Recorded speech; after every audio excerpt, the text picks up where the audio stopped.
How's it going, everybody? My name is Infamous Isaac, and I'm here with a video on long-awaited thing that I should have done a long time ago, and it is Star Wars. I'm talking about the Star Wars movies. I'm gonna be going through all nine of them, as in like the main line stuff. I'm not gonna be going to like Solo or anything like that. And if I ever do anything like that, that's if I am genuinely interested. But for right now, I just want to start small and go with the first trilogy that was released first. I'm gonna go in chronological order, so episode 4 to episode 6, then I'm gonna go episode 1 to episode 3, then I'm gonna go episode 7 to episode 9. So the first Skywalker trilogy, then the Anakin stuff, and then the Rey stuff. I think that's her name. But today I'm going to be talking about Star Wars Episode 4, A New Hope. And this shows Mark Hamill as Luke and Harrison Ford as Han Solo. And that's all you need to know because that's all the only people that I know. But going into this, like this series, I don't know much about Star Wars. Everything I know is either from friends or from the just how much of a social impact Star Wars had on people when it was releasing and all that. Like I had an Anakin figure when I was younger, before I even knew who Anakin or Darth Vader was. So like Star Wars has had a global impact on the, or well, not a global, social impact on the world. Like it has affected many people and is cherished and important to many people, which is why I can see why so many people take it so seriously. Oh, and by the way, I'm gonna be going into spoilers here. If you haven't watched any of the movies, I recommend either doing that before you get into it or just be aware that I will be spoiling some stuff.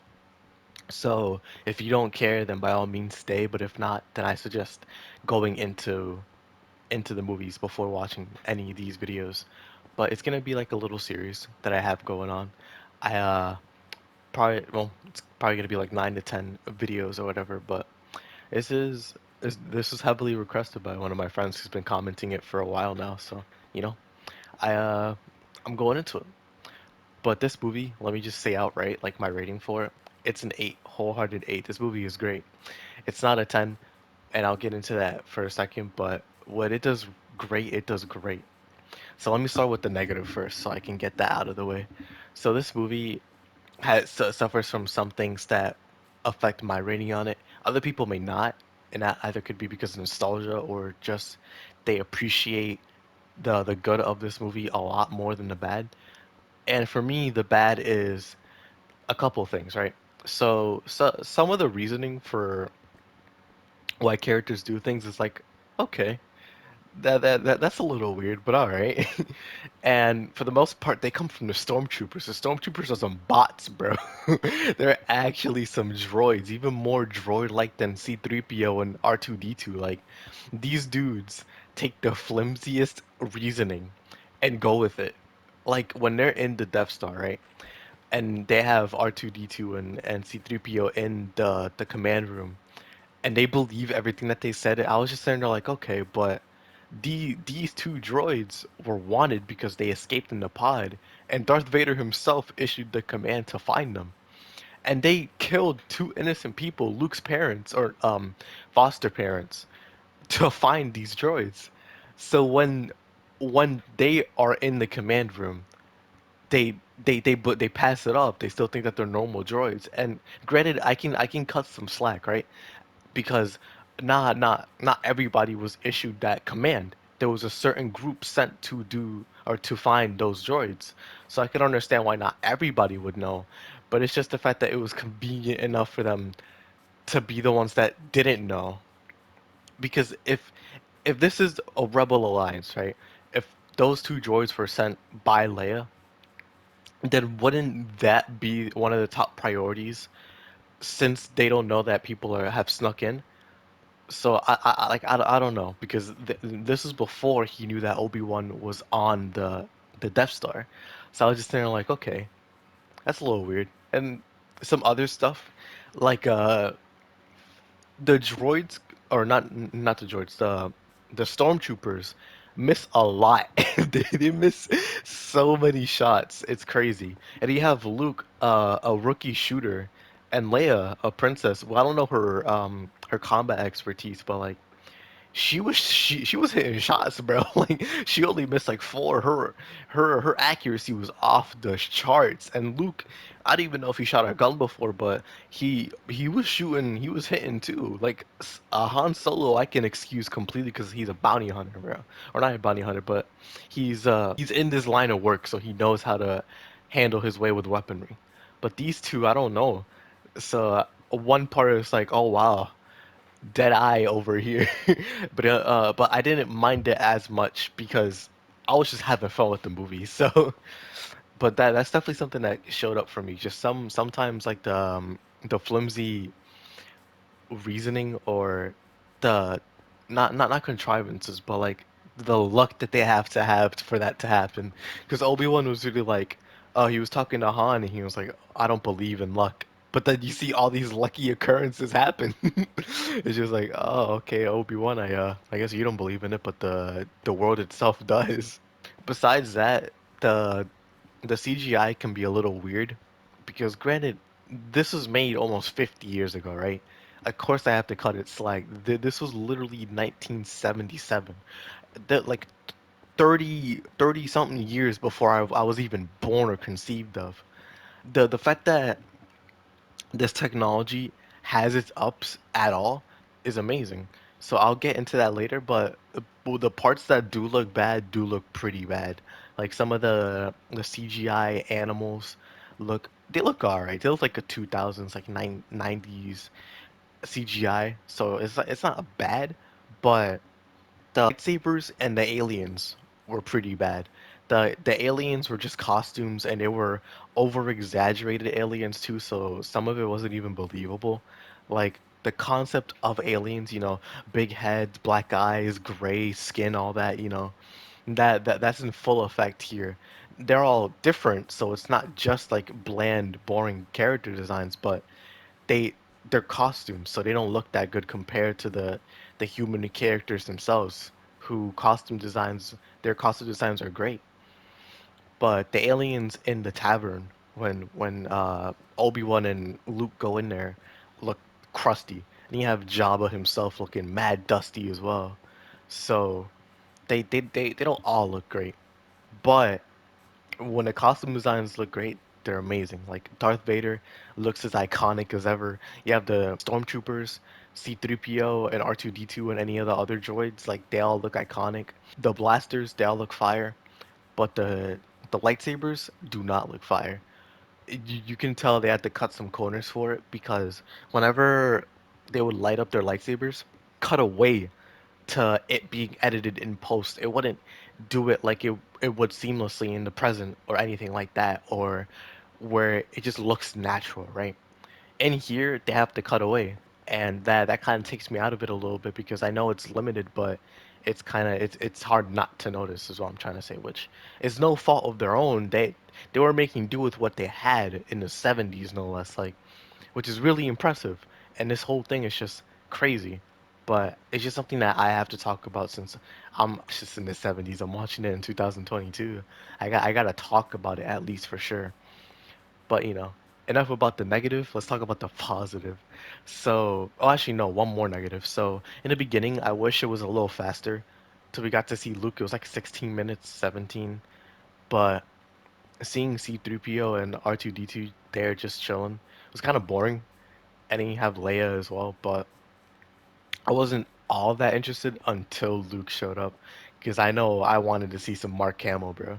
I wanted to see that, and he did not disappoint, which leads me into the good. So once Mark Hamill shows up, Luke and all of them start grouping up, orchestrating the plan and all that, getting the story moving. The movie didn't slow down at all. I thought from that point forward, from like 18 minutes in, the movie was great. It was amazing. While it had some minor things, everything else was amazing. I love the interactions with the characters that they have, right? Where even though Obi-Wan like just showed up and he knows about Luke and all that, he treats him like a son, and it's awesome because he just lost his foster parents, you know? And he's a teacher, but he's also somewhat of a parental figure now, someone that Luke looks up to now, and who he desperately needs because that man's going through some trauma. Even though like they brush it off a little weirdly, like you know, there's other things to look at. Like gets over that really fast, gets over the trauma of losing his foster parents really quickly, or at least like it isn't mentioned as much, which I can understand because whining about it isn't really gonna change anything, but you know, it was like, oh, all right, I'm fine now. But then you have Han Solo being introduced, Chewie, and them joining is amazing. I love Han Solo in this. He's so witty and or not quirky. He's so witty and just funny. The character interactions with Luke and Han are amazing because you can see the relationship growing as they interact more and more in the movie. From Luke just questioning everything that he does to trusting him, and them just becoming friends at the end of the movie. Like, oh man, that made me smile so like from cheek to cheek, smiling, bro, looking like an idiot. And you have Leia showing up. She was cool. Her getting so used to Luke so quickly was like, oh, okay. But then it was a little weird because I know like later on in the series, Luke and Leia are siblings. So just seeing her kiss him on the cheek was like, okay. On one hand, I have my sister, she's older than me, and we love each other, right? Sibling love forever. And whenever we greet each other, she would kiss me on the cheek or whatever. But for that, it just felt weird because they don't know that they're siblings until later on. So it's just like, all right, I don't know how to feel about this, but with the pretense of that, they didn't know. So okay, whatever. It's weird, but it's whatever. It's like that. It's like a line from a novelist song from one of the features. It was like, it's sicker than Luke and Leia kissing, bro. It's weird, but I'll excuse it. I'll excuse it because I know a lot of people talk about that, but luckily I have the foresight, but the people in the 70s did not. But besides that, Luke and Leia have a great relationship. I think it's great. C-3PO and R2-D2 have a great relationship. They're just clowning on each other every time, bro. 3PO is crazy with the roast. He's like, I remember one of the lines. He was like, "Don't worry, R2-D2. I don't think he likes you, and I don't like you either." Like, ah man, the banter is so funny in this. But you know, character interactions aside, the music is great. The orchestra is amazing. I think it's awesome. And you have the set pieces. The set pieces are sick. Having different planets like the Sand Planet, the Ardal or Ar I don't even remember what the planet's called, but yeah, I don't remember. But the one they blow up because Leia's like, oh, this planet, my home planet. So I didn't finish the rest of the video because the part that I recorded got messed up. I didn't have my mic on for some of it. But what I was saying was the planet that Leia was on, that getting destroyed was a good set piece. And overall, it was epic. It was and not like epic as in like, oh, epic tonish, and more like it was actually on an epic scale is all I'm trying to say. It was large and it was beautiful. But you have one of the things I mentioned when in the recording was the accents, right? How you have Luke and Han Solo and Leia having like normal 80s accents, and you have Obi-Wan and people on the council that were advising Darth Vader. They had older, more old-fashioned accents when they were talking, and I don't think that's a bad thing at all. I don't think it contrasted heavily at all because it shows how different our universe is compared to theirs. We don't know what time period this would take place if it was in ours.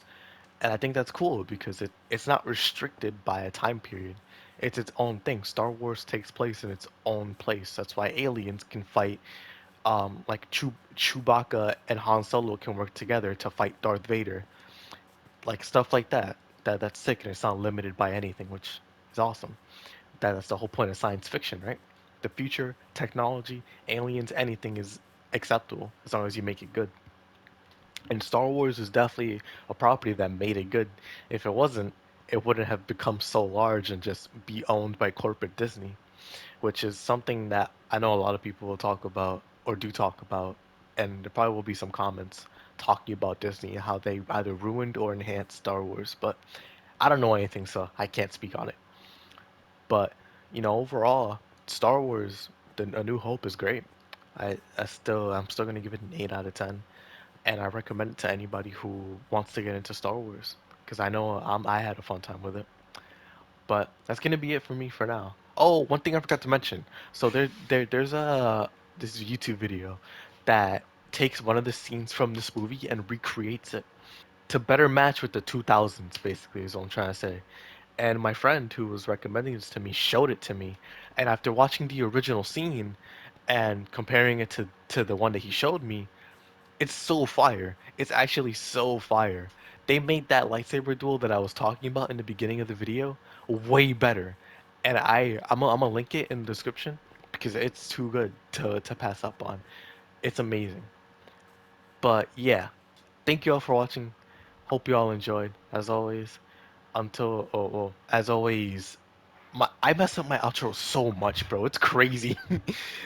If you enjoyed, please consider liking and subscribing. And if not, a view is perfectly fine with me because you took the time to view something that I put out. And that's awesome.